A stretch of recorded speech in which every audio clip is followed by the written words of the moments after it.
চাৰিওপিনে পাহাৰ মাজেৰে এনেকৈ ৰেল লাইন বহাইছে। এতিয়া আপোনাৰ নেক্সট হাফলং ষ্টেচন পাম চাগে। হেল্ল' দোস্ত, নতুন এটা ভিডিঅ'লৈ আপোনালোকক স্বাগতম জনাইছোঁ। আৰু এতিয়া আছোঁ গুৱাহাটী ৰেলৱে ষ্টেচনত। গুৱাহাটীৰ পৰা শিলচৰত যাম। ৰাতি 11টা বাজিলে এতিয়া। 12টা বজাত ট্ৰেইন আছে। 1 ঘণ্টা ৰখিব লাগিব ইয়াতে এনেকৈ। আৰু গুৱাহাটী শিলচৰ এক্সপ্ৰেছ। আৰু ৰাতি এতিয়া 12টা বজাত ট্ৰেইনত উঠিম। কালি আপোনাৰ 1টা বজাত যাই পাম। জাৰ্ণিটো আপোনালোকক দেখাই আছোঁ, হাই থাকিব ভিডিঅ'বিলাক। এতিয়া ট্ৰেইনত উঠিম আৰু চাওঁ আপোনালোকে। গোটেই ট্ৰেইনটো আন্ধাৰ হৈ আছে। এতিয়া মোৰ চিটলৈ যাই আছোঁ। ট্ৰেইনৰ পৰা আৰু বাহিৰত ওলাই আহিলোঁ। ইমান গৰম আপোনাৰ ভিতৰত। এতিয়াতো বৰ্তমান আপোনাৰ লাইটো নাই, ফেনো নাই, এইটোৰ কাৰণে ওলাই আহিলোঁ বাহিৰত। আৰু আছে 20 মিনিট সময় আছে। 20 মিনিট পিছত একেলগে উঠিম ট্ৰেইনত। এতিয়া বাহিৰতে ৰখোঁ অকণ। এতিয়া ট্ৰেইনটো যাব ধৰিছে আৰু আহিলোঁ চিটত, নিজৰ চিটত। তেতিয়া কি হৈছিলে, ট্ৰেইনটো মানে টাইম আছিলতো, এইটোৰ কাৰণে কাৰেণ্ট দিয়া নাছিল ট্ৰেইনটো। আৰু এতিয়া কাৰেণ্ট দিলে, ফেন চলি আছে আৰু গৰমৰ কথা আহি পৰা নাই এতিয়া। গুড মৰ্ণিং দোস্ত। এতিয়া ৰাতিপুৱা শুই উঠিলোঁ। আপোনাৰ দেখোন পাহাৰৰ মাজে মাজে ট্ৰেইনটো গৈ আছে। ৰাতিপুৱা 6টা বাজিলে। ইমান ধুনীয়া পৰিৱেশ, চাওক আপোনালোকে।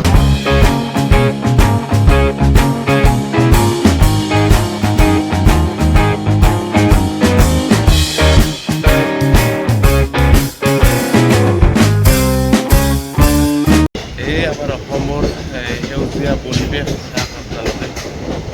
গোটেই আপোনাৰ বিল, পাহাৰ, এনেকৈ পাহাৰৰ মাজে মাজে ট্ৰেইনটো গৈ আছে। আৰু এইবিলাক পৰিৱেশ আপোনাৰ সকলোতে দেখা নাপায়। আমাৰ অসম নৰ্থ ইষ্টতে দেখা পায়।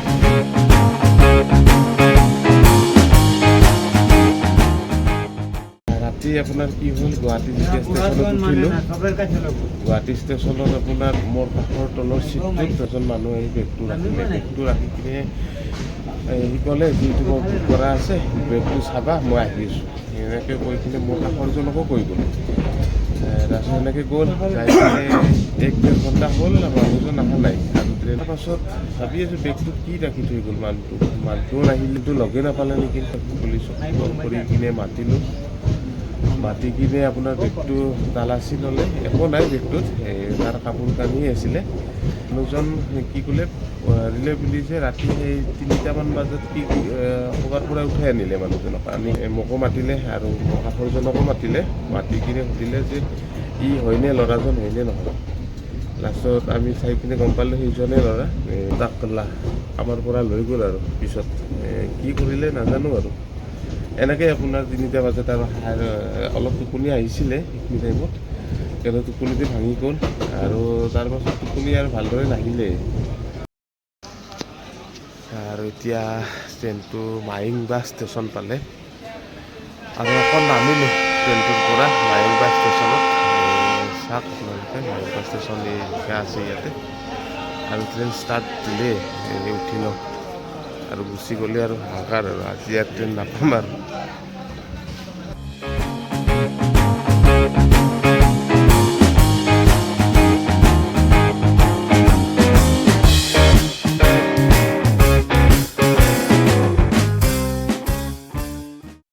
এতিয়া 8টা বাজিলে আৰু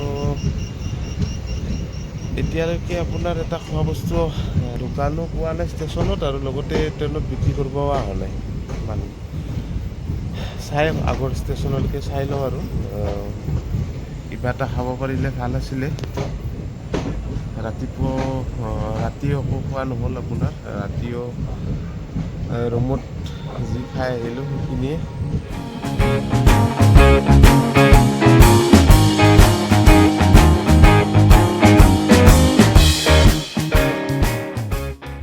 ৰংঘৰ ভিতৰত এনেকৈ গৈ আছোঁ। লাইট জ্বলাই থৈ দিছে ইয়াতে।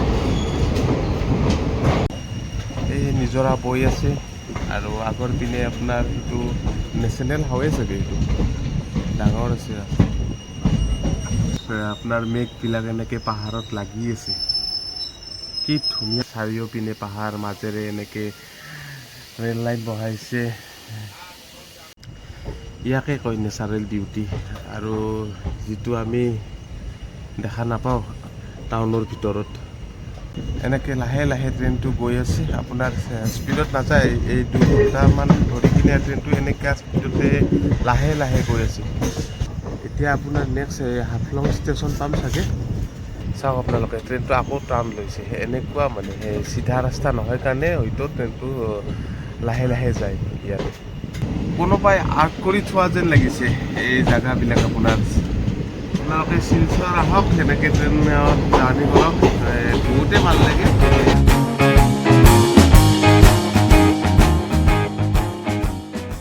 এতিয়া ট্ৰেইনৰ পৰা নামিলোঁ আপোনাৰ নিউ হাফলং ষ্টেচনত।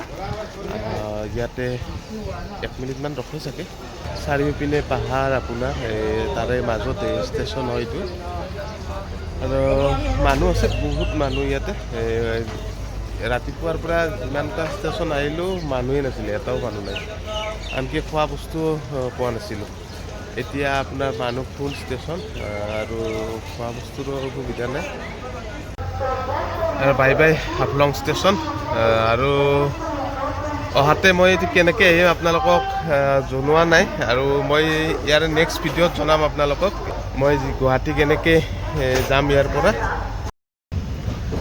আৰু এটা টানেল পালোঁ আপোনাৰ এতিয়া চাওক ট্ৰেইনটো।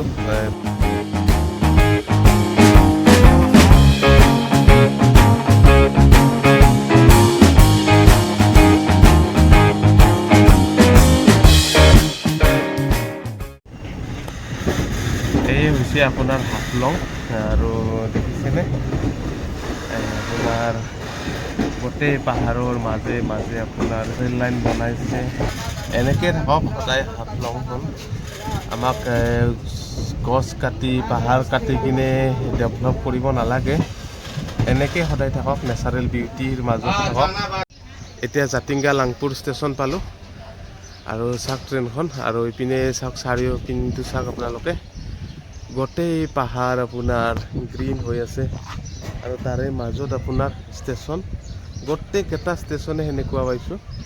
গোটেই পাহাৰৰ মাজত আপোনাৰ ষ্টেচনবিলাক আছে, আৰু সুৰংগৰ মাজে মাজে আহিব লাগে।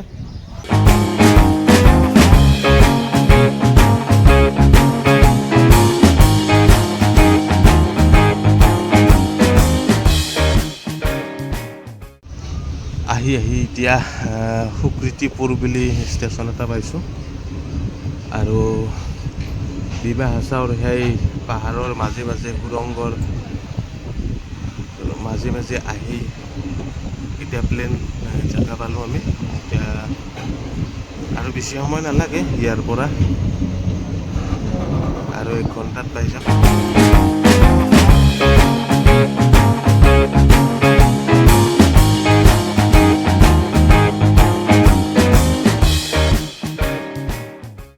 এতিয়া বদলপুৰ ষ্টেচন পালোঁ, আৰু ষ্টেচনটো আপোনাৰ ডাঙৰে।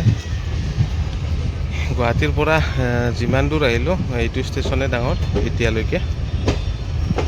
আৰু দেখিছেনে ষ্টেচনটো, বহুত লাইন আছে ইয়াতে।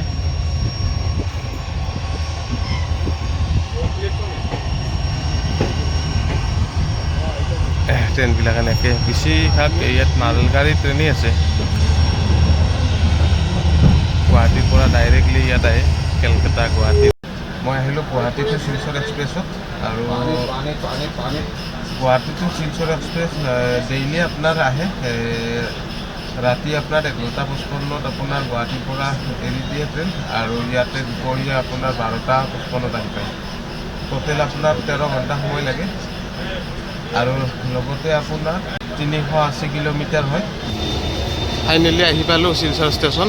ভিডিঅ'টো ইয়াতে সমাপ্ত কৰিছোঁ, আৰু আপোনালোকক নেক্সট ভিডিঅ'ত বাকী দেখাই আছোঁ ক'ত যাওঁ, কেনেকৈ কি